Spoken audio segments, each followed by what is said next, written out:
for another report on the gold market. Gold's negative correlation with the USD seemed to be on display once again in the past few days, as the Omicron variant of the pandemic stirred the waters in the gold market as well. The markets seemed to overreact as the news broke out on Friday's Asian session about the Omicron variant of the pandemic, originally cited as the African variant. It should be noted that the new Omicron variant was considered to be the most heavily mutated variant of the pandemic, and scientists had mentioned that it has a big jump on evolution and very different than variants so far.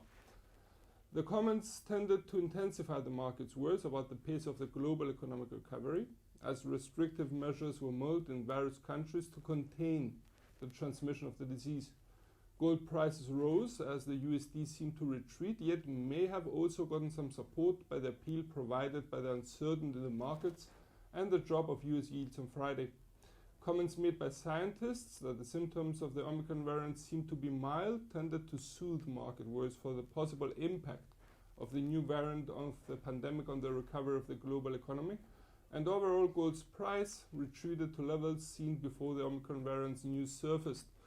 We note though that the uncertainty in the markets is still present about the issue and could prove a market mover in the coming days as well, should the media headlines intensify market worries.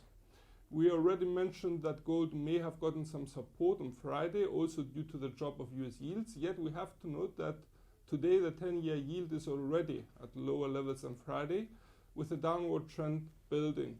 Should US yields actually continue to drop, we may see the shiny metal being supported, as the attractiveness of US Treasury yields could be reduced further and vice versa.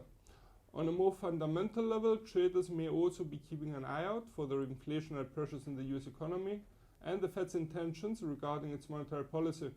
It should be noted that the Fed Chairman Powell's testimony before the US Senate today in the American session is to be closely watched by traders. Should the Fed's chairman actually show confidence about the economic recovery of the US and lean towards the hawkish side, implying a tightening of the Fed's monetary policy at a faster pace, we may see gold's price retreating. It should also be noted that alongside Powell, also US Treasury Secretary Yellen will be testifying, who in past testimonies had also provided for volatility for the bullion's price. In general, the two combined could have an amplified effect on the markets, so the event could be closely watched as it may produce more than a momentary effect. In the coming days, gold traders could be rather busy as we get a number of high-impact financial releases from the US. We make a start with the release of the US employment report for November, due out on Friday, December 3rd. Volatility could be created for gold's price at and after the release, as it did in the release of October's employment data on the 5th of November, as it could affect the USD, the Fed stance, and US yields. Other than that, we would also note the release of the US ISM manufacturing PMI figure for November tomorrow, the 1st of December, the initial jobless claims figure on the 2nd of December, while volatility could be extended on the 3rd, as besides November's US employment report, we also get the US ISM non-manufacturing PMI figure for November, as well as the US factory orders growth rate for October. Moving now to the technical analysis in gold's 4-hour chart.